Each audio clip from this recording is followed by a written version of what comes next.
코로나19 신규 확진자가 58명 늘어나면서 닷새째 하루 두 자릿수에 머무르고 있습니다. 하지만 요양병원과 재활병원 등 감염에 취약한 시설에 집단 감염이 이어지고 있어서 여전히 마음을 놓을 수는 없습니다. 네, 이런 가운데 독감 백신을 맞은 고3 남학생이 이틀 만에 사망해 방역당국이 긴급조사에 나섰는데요. 별다른 기저질환이 없는 것으로 알려져서 학부모들의 불안이 클 수밖에 없습니다. 자세한 상황 백순영 가톨릭대 의대 명예교수와 함께 짚어보겠습니다. 안녕하십니까? 네, 안녕하세요. 안녕하세요. 자, 코로나19 확진자 수가 이제 닷새 연속 두 자릿수를 보이고 있는데, 자, 일단은 조금 감소세, 안정세를 보이고 있다 이렇게 평가를 해도 되겠습니까? 예, 오늘 숫자로만 보면 네. 상당히 희망적인 것이 어제 그제가 주말 효과로 인해서 진단검사 수가 굉장히 적었는데도 불구하고 91명, 76명 이렇게 나와서 예. 좀 걱정이 됐었거든요. 네. 지난주 지난주 월요일 12일부터 1단계로 완화된 효과가 혹시라도 나오는 거 아닌가 이런 걱정이 됐었는데 그렇죠. 오늘은 진단검사 수가 평일로 들어가서 12,085건인데도 불구하고 58명이고 국내 발생은 뭐 40명대이기 때문에 상당히 네. 안정적이긴 한데 여러 가지 좀 우려할 부분들은 많이 있죠. 이제 네. 겨울철로 들어가면서 좀 환자가 늘어날 수가 있고요. 예. 또 학생들이 등교를 하고 있고 1단계 완화를 하고 있고 또 해외 유입 환자들이 상당히 늘어나는 추세가 되고 있어요. 네. 그렇죠. 또 감염원을 알 수 없는 환자의 비율도 지금 통계상으로는 14%라고 나오고 있지만 최근에 그 요양원들에서의 집단 발생하고 외국인 환자들은 감염원을 다 알 수 있는 거기 때문에 줄어든 것이지 실제로 이게 통계적인 착시 현상으로 실제로 줄어든 것은 아닌 거지. 네. 특히 서울 수도권에 있어서 감염원을 알 수 없는 환자의 비율은 아직도 상당히 많이 있어서 언제 이게 집단 발생이 산발적으로 일어날 수 있는 이런 상황이기 때문에 아직도 우려가 되고 있고 또 지금 16만 명이라는 서울 수도권의 요양병원 등 취약시설 종사자들을 전수검사를 한다고 그러니까 또 네. 여기서 어느 정도 집단 발생이 또 나올 수도 있는 상황이기 때문에 아직까지 안심할 수준은 아니라고 봅니다. 예. 이제 그러니까 불안한 요소들이 있긴 하지만 그래도 이제 전반적으로는 안정세라고 평가를 할 수 있을 것 같긴 한데요. 예, 근데 특히 예. 이 연휴 기간 동안이 계속됐었고 1단계로 완화했는데도 불구하고 지금 대규모 확산이 일어나지 않고 안정적이라는 것은 상당히 희망적인데 예. 사실 그 취약 지역에서 환자들이 많이 발생하는 것은 1차적으로 제일 먼저 선제적인 방역을 해야만 하는 것인데 아직 좀 미흡한 부분이 분명히 있습니다. 그러니까 말씀하신 것처럼 이제 취약한 부분이 부산 요양병원 그리고 이제 뭐 광주 재활병원 같은 경우에는 병원 내에서 확진자들이 계속해서 나오고 있단 말이에요. 이런 부분들이 좀 아직은 걱정이 되는 부분이 아닌가 그러니까 싶어요. 이게 근본적인 문제인 것이 요양병원, 요양원 안에서 환자가 발생했을 때 빨리 발견을 할 수가 있어야 되는데 그것이 시간이 너무나 지남을 해서 그 병원 전체에 만연이 되는 상황이 꼭 일어나게 되고 있거든요. 그래서 네. 한 번 발생하면 수십 명씩 지금 집단 발생이 일어나고 또 잠복 기간 안에서는 그 격리를 했음에도 불구하고 그 안에서의 또 교차 감염도 일어날 수 있는 가능성들이 많이 있어서 네. 상당히 우려가 되고 있는데 지금 오늘 결과를 보면 이런 집단 발생들도 어느 정도 지금 통제는 되는 상황으로 보이고 아마 앞으로도 많이 나올 수 있는 것이 이 취약 지역이기 때문에 이 부분들을 선제적으로 꼭 방역을 하지 않으면 안 될 것으로 보입니다. 예. 말씀하신 것처럼 지금 이제 국내 확진자 가운데 해외 유입이 계속해서 두 자릿수를 유지를 하고 있단 말이죠. 지금 다른 나라들도 이제 유럽이나 미국 같은 경우 확진자가 급속하게 늘고 있는데, 자, 이것도 좀 위험 요인이죠. 이거는 예, 전 세계적으로 어쩔 수 없는 상황이죠. 유럽이나 미국이 뭐 엄청나게 많은 환자들이 계속 폭발적으로 증가하고 있는 데다가 사실은 러시아가 뭐 백신을 개발했다고 하지만 러시아도 폭발적으로 증가하고 있고 네. 우리나라는 러시아의 영향을 상당히 많이 받는 것 같아요. 네. 특히 부산 항만으로 입항하는 그 러시아 확진자들의 수가 상당히 많고 아무리 음성 확인서를 받아도 사실 큰 신뢰가 없는 상황이거든요. 확인서 자체가 그런데다가 예. 잠복기가 지나기 전에 맞았을 경우 음성 확인서를 받았을 경우에는 배를 탄 다음에 증상이 나타나고 또 장기간 항해를 하는 동안에 여러 사람이 감염될 수가 있기 때문에 그렇죠. 이런 부분에 지금 우리 항만 방역은 아직도 좀 모자라는 부분들이 있어서 좀 더 강화할 필요가 있다고 봅니다. 예. 자, 이런 와중에 이제 뭐 지금 학교 등교 수업도 전면적으로 이게 좀 많이 늘어나 있는 그런 상황인데 이런 와중에 그 독감 백신을 맞은 고등학생이 갑자기 숨지는 바람에 지금 많은 의문점을 자아내고 있습니다. 왜 이런 상황이 생겼을까요? 실제로 이 독감 백신인 경우에 있어서는 사백신으로 네. 단백질이 어느 정도 들어가긴 하지만 이것으로 이제 부작용이 여러 가지 나타날 수는 있습니다. 네. 일시적인 부작용들이 뭐 아프다든지 뭐 피로감이 있다든지 증상이 열이 난다든지 뭐 여러 가지 증상 자체는 일시적으로 나타날 수가 있지만 사망하기는 사실 쉽지 않은 예. 이 백신인데 사실 우리나라에 사망 케이스 한 건은 있긴 했었습니다. 2009년에 65세 여성 환자가 한 명 사망한 것은 있었지만 백신을 지금 접종 받은 후에 이제 두 가지로 볼 수가 있는데요. 예. 급속한 부작용, 즉 아나필락시스라고 그래갖고 우리 몸의 면역 반응이 갑자기 너무 과민하게 일어나서 호흡 부전이라든지 혹은 저혈압이 돼갖고 뭐 사망하는 케이스도 있을 수 있습니다만 예. 백신의 예. 부작용으로 사망하기 굉장히 어렵고 네. 실제로 이것은 급한 경과이기 때문에 지금 이틀 만에 사망을 네네네. 했기 때문에 이 환자하고는 좀 차이가 나는 것으로 보이고요. 그다음에 길랑발해 증후군이라고 그래갖고서 실제로 접종을 한 후에 상당 시간 지난 다음에 말초 혈관염이 돼갖고서 네. 결국은 호흡 부종 같은 것들이 일어날 수가 있고 신경 마비 같은 것, 즉 하지로부터 시작해서 점점 올라오는 이런 상황이 되고 뭐 사망률이 있긴 있습니다만 이것도 사실은 76년에 미국에서 이 독감 백신으로 대규모의 상황은 있었지만 그 이후에 우리나라에서는 거의 없었던 일이고 아주 드물게 나타나기는 합니다만 이것은 또 상당히 장기적으로 가지 이틀 만에 사망하는 것도 좀 이 부분하고 맞지가 않아서 예. 실제 이 백신하고 이 사망하고의 연관관계는 1차 부검 결과에서도 나오지가 않았었거든요. 그러니까 결국 지금 정밀 부검을 하고 있는 상황인데 뭐 여러 가지 부검 결과를 보면은 어느 원인, 즉 직접적인 원인인지 아닌지는 알 수가 있겠습니다만 네. 사실은 이 백신에 주의할 점이 하나 있기는 한데 독감 백신이라는 것은 유정란이라는 데서 배양을 해갖고 불활성화 백신을 만드는 경우도 있고 예. 세포주에다가 감염을 시켜갖고서 증식시켜서 사백신을 만드는 두 가지 경우가 있는 것인데 이게 네네. 왜 그러냐 하면은 달걀에 알러지가 있는 사람들이 있어요. 그래서 달걀에 예. 알러지가 있는 사람들은 가능하면은 세포주에다가 증식을 시킨 것을 맞아야 되는 부분들이 있는데 이런 부분에 있어서 이 달걀 알러지로 사망하는 사람은 사실은 없기 때문에 네네. 이 부분은 가벼운 알러지 증상으로 끝나는데 지금 상황으로 보면은 이 길랑발해라고 뭐 가까울 수는 있지만 예. 예. 실제로 이것은 지금 사망한 시점이나 이런 것들을 보면 증상이나 이런 것들을 보면 그냥 피곤하다고만 얘기를 했었다고 그러거든요. 그러니까 지금 이 신경염으로 사망했다고 보기도 상당히 좀 어려운 부분들이 있어서 부검 결과를 좀 살펴봐야 되겠습니다만은 지금 상황에서 봐서는 기저질환이 자기가 모르는 어떤 기저질환이 있었을 경우에는 좀 다르겠습니다만은 직접적인 사인을 알아내기도 상당히 쉽지 않은 부분이 있는 것으로 보입니다. 예. 그러니까 백신은 이제 말씀하신 것처럼 불활성화돼 있는 바이러스들이 이제 들어가 있는 거잖아요. 바이러스들이 들어가 있다기보다는 예. 바이러스에 있는 단백질을 갖고 있는 거기 때문에 실제로 증식을 시켜서 단백질만을 접종을 하는 것이기 때문에 네. 그렇게 크게 위험하지는 않은 사백신입니다. 그렇군요. 그러니까 백신 자체의 독성이 뭐 있다 이렇게 얘기할 수는 없는 거잖아요. 있기는 하죠. 결국은 이 그러니까 바이러스에 아주 있는 희소한 사례가 있는 것뿐이죠. 그렇죠. 단백질이라는 물질이 들어가는데 네. 이것들이 뭐 어떻게 보면은 바이러스의 독성 물질이라고 볼 수가 있는 것인데 이것은 헤마그루틴이라는 이제 물질이 주로 항원으로서 작용을 하는 것인데 사실은 독감 백신이 상당히 부작용들은 많이 있어요. 피로감이라든지 뭐 근육통이라든지 네, 예. 실제로 상당히 심각한 독감 비슷한 증상을 나타내는 경우들이 상당수 발견은 되지만 예. 대부분 일시적인 현상으로 끝나지 이렇게 사망에 이르는 경우는 그 많은 백신 투여자 예방접종을 받은 사람들 중에 나타나는 일이 없기 때문에 네. 이번 경우는 아주 특이한 경우라고 볼 수 있습니다. 그러니까 일반적으로는 예방접종 부작용으로 꼽히는 것들이 뭐 아나필락시스라든지 뭐 갈랭발해 증후군 이런 것들이 있잖아요. 이건 어떤 증후군인 건가요? 그러니까 제가 조금까 설명을 예. 다 드렸는데 아나필락시스라는 건 급성으로 나타나기 때문에 바로 쇼크가 나타나서 결국은 호흡 부전이라든지 저혈압 같은 것들로 나타나는 상황인 것이고. 근데 지금 이 학생 같은 경우 여기에 전혀 예, 해당이 안 수시간 되는 내에 거죠. 예. 이게 우리 몸에 과민 반응이 일어나는 것이기 때문에 급히 일어납니다. 네. 길랑발해 증후군 같은 경우에서는 사실 상당히 좀 진행이 돼가면서 사망을 하더라도 상당 시간 후에 네.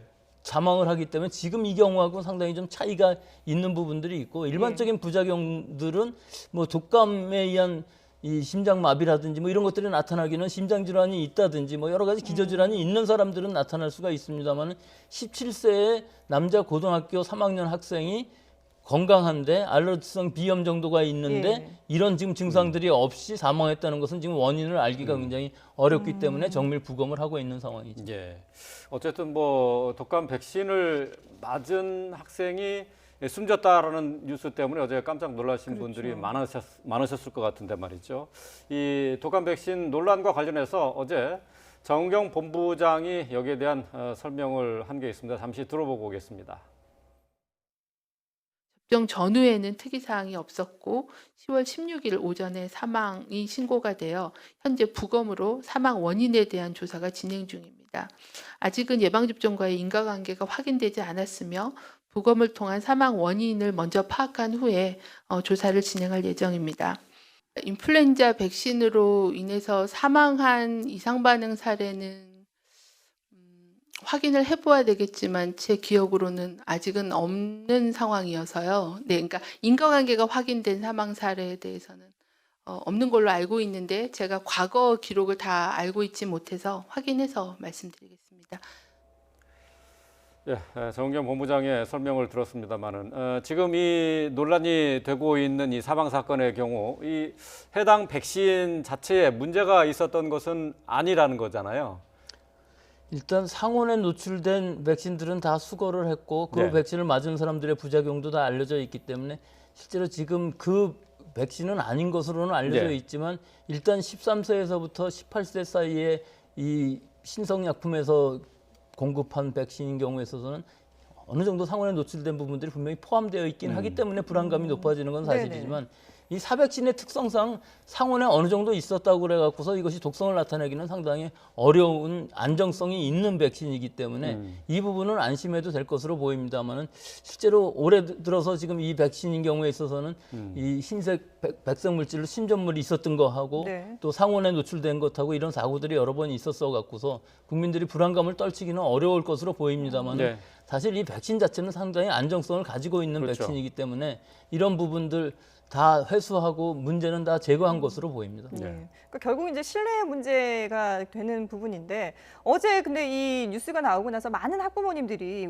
이미 백신을 맞은 우리 아이들의 경우에는 괜찮으냐, 또 백신을 맞지 않은 경우에는 앞으로 그럼 백신을 맞아도 문제가 없는 거냐, 이런 부분에 대해서 상당히 지금 또 논란이 뜨거웠어요. 예, 아이들인 경우 지금 무료 백신 접종 연령에 있는 아이들을 다 맞는 것이 좋겠죠. 즉 6개월 이하의 어린 아이들은 안 맞지만 그 이후에 18세까지는 전부 무료 네네. 백신 접종 대상이기 때문에 지금 무료든 뭐 유료든 백신 자체에는 큰 문제가 없는 것으로 보이는데 무료 접종 정부 조달 물량의 경우에 있어서 약간의 사고가 있었지만 전부 회수를 했고 실제 물량 자체에 큰 문제는 없는 것이 분명하기 때문에 지금이라도 다 맞는 것은 맞는 것입니다. 네. 어쨌든 뭐 백신으로 인한 사망 사고 뭐 아주 드문 케이스였기 때문에 일단 올해 예상이 되는 독감을 예방하기 위해서 백신 접종은 뭐 큰 뭐 불안감 갖지 않으셔도 될 것 같습니다. 자, 계속해서 이제 코로나19와 관련된 내용을 좀 더 살펴보겠는데요. 지금 이제 학교는 이제 전체 학생 수의 3분의 2가 등교를 해서 수업을 받고 있는데 말이죠. 학원도 역시 이제 자유화가 됐습니다. 근데 이제 학원 강사 가운데 지금 코로나19가 이제 확진이 된 사례가 있는데 이 강사 같은 경우 미열이 있었고 기침도 있었는데 계속 그 학원에 출강은 했다고 해요. 이 지금 미열이 있고 또 기침도 하는데 미열이 있는 경우는 사람들이 사실 그 간단한 감기 아닌가 이렇게 하고 넘어가는 경우가 많지 않습니까? 그런데 지금 증상만으로요. 네. 장기침 좀 하고 미열이 있고 좀 컨디션이 나쁘고 이런 상황을 내가 코로나라고 느끼기는 상당히 어려운 부분이고요. 그렇죠. 그렇죠. 모든 국민 중에서 증상이 있는 사람들이 다 선별진료소를 간다고 그러면은 문제가 심각해질 수가 있습니다. 예. 특히 우리나라에서 지금 호흡기 전문 클리닉이라 그래갖고서 이것을 만들기로 했었는데 아직도 지지부진해갖고 우리가 열날 때 바로 갈 수 있는 클리닉이 있는 것은 아니에요. 그래서 제가 좀 구분을 해보자면은 기저질환이 있든가 좀 고령이신 분들은 증상이 있으면 바로 선별진료소로 가시고 네. 그렇지 않은 모든 일반인들 특히 뭐 젊은 사람들 같은 경우에는 어떤 증상이 있을 때 2, 3일 좀 출근을 하지 않고서 집에서 쉬고 자가격리 수준으로 다른 사람하고 접촉을 안 하는 것이 중요한데 이것이 방역수칙 중에 제일 어려운 것으로 보입니다. 그렇죠. 모든 사람들이 컨디션 좀 나쁘다고 학교를 안 가든가 출근을 안 하는가 하는 것이 어렵기 그렇죠. 때문에 예. 그래서 일단은 전화를 하셔갖고 비대면 진료로 뭐 독감 기운이면 타미프루를 처방받아서 먹든가 감기약을 복용하면서 2, 3일 기다려보면서 차도가 없으면은 그때 선별진료소 갖는 것이 맞는 것으로 보이고 네. 예, 전체가 다 가는 것은 지금 권장하고 있지 않은 것이 너무 많이 네. 진단이 일어나고 그것은 큰 의미는 없어 보이기 때문에 일반적인 상황으로 봐서는 이 호흡기 전문 클리닉 같은 것들이 전담 클리닉이 빨리 생기는 것이 좀 바람직하다고는 봅니다. 네. 근데 지금 방역 당국에서는 조금이라도 증상이 있으면은 일단은 바로 선별 진료소를 가서 검사를 받아보라고 지금 장려를 하고 있는 거잖아요. 아직까지는 괜찮습니다. 예. 그런데 이제 날씨가 점점 추워지면서 호흡기 질환 또는 여러 가지 식중독, 바이러스성 식중독도 겨울에 많아지거든요. 네네. 다 열 납니다. 예. 이런 경우에 있어서 열이 났다고 그래갖고 그 많은 사람들이 다 몰릴 수 있는 위험이 있기 때문에 지금 그 지침은 일시적으로는 어느 정도 가능하지만 상황이 많은 사람들이 호흡기 질환이 감염될 경우는 그런 것이 안 통할 수가 있기 때문에 제가 말씀드리는 것이고 네. 만약 환자 수만 충분히 조절이 된다면은 결국은 선별진료소에 모든 사람이 가는 것도 큰 문제는 없어 보이기는 합니다만은 예. 실제 뭐 그렇게까지 지금 코로나19라는 증상이 젊은 사람들인 경우에서는 장기침도 거의 없는 경우도 많거든요. 예. 그렇기 때문에 자잘한 호흡기 질환 미열 갖고서 아마 선별진료소 가는 것도 그렇게 쉽지는 않아 보여서 예. 일단은 젊은 사람들인 경우에서는 선별진료소보다는 의사 선생님한테 전화해서 뭐 여러 가지 감기약이라든지 타미프루라든지 이런 거 처방받아서 2, 3일 정도는 다른 사람하고 접촉하지 않는 것이 더 중요하다고 봅니다. 예. 근데 코로나19의 이제 가장 대표적인 증상이 발열이잖아요. 이 발열이 어느 정도면 이걸 발열이라고 얘기하는 건지 또 미열이라고 하면 어느 정도를 얘기하는 건지 이 구분이 사실 조금 애매하거든요. 이거 굉장히 어려운 얘기인데요. 37.5도를 지금 발열이라고 잡고 있는데 뭐 지금 코로나19인 경우에서는 발열이 없는 사람들도 상당히 많고 네. 미열인 경우에서는 37도만 넘어가면은 열이 있다고 느끼는 사람도 있고 느끼지 못하는 사람들도 있기 때문에 사실 발열만 갖고서 이것을 구별하기는 굉장히 어려운 부분이 있어서요. 일단 37.5도 이상의 발열이 있다고 그러면 의심을 해봐야 되겠지만 이 한 가지만으로 알기는 지금 굉장히 어려운 상황입니다. 그러니까 37.5도를 넘어가면 발열이라고 보는 거고. 그렇죠. 37.5도 그 이하는 이제 미열이라고 미열이라고 보는 이제. 거죠. 근데 그 개인마다 이제 느낌이 또 다르잖아요. 그러니까 개인이 37.5도에 가까운데도 미열이라고 느끼지도 못하는 사람들도 있을 수가 네네. 있기 때문에 이 부분은 자기 자신이 알아내기는 어렵고 체온계로 측정을 해봐야만 되겠죠. 예. 예, 그렇군요. 알겠습니다. 자, 지금 뭐 전반적으로 지금 안정세로 접어들고 있다고는 하지만 그래도 아직까지 불안 요소들이 남아 있는 건 사실입니다. 그래서 방역 당국에서도 아직 긴장을 풀어서는 안 된다라고 강조를 하고 있는데요. 박능우 장관의 얘기 들어보시죠. 최근 주요 집단 감염 사례를 보면 가족, 지인 등 소모임과 함께 방문 판매, 콜센터 등 주요 고위험 시설에서 산발적인 소규모 감염이 지속되고 있습니다. 특히 기저질환을 가지신 고령층을 보호하고 있는 요양병원과 재활병원, 요양원 등에서 집단 감염 사례가 보고되면서 감염에 취약한 분들의 피해가 우려되는 상황입니다. 요양병원, 의료기관 등에서 확진 환자가 발생할 경우 대규모 집단 감염으로 이어질 가능성이 높고 중증 환자로 발전할 위험도 높습니다.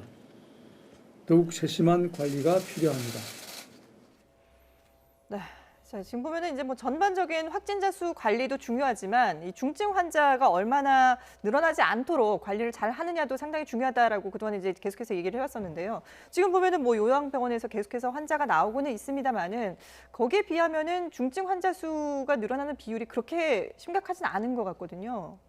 아직까지는 그런데요. 예. 이것이 지금 중증 환자들이 나오는 것이 고령 환자들이 나온 다음에 적어도 뭐 일주일 이상, 2, 3주 지나야 중증 환자로 또 사망자가 나오는 시기가 되기 때문에 네. 아직까지는 안심하기는 상당히 이르지만 지금 상황으로 봐서는 상당히 안정적으로 위중증 환자가 지금 줄어들고 있는 상황인 것은 맞는데 사실 사망자가 많이 생겨서 좀 줄어들기도 하고 있습니다. 네네. 그래서 아직까지는 좀 안심할 상황은 아니다 그렇게 말씀드릴 수 있겠습니다. 예. 네.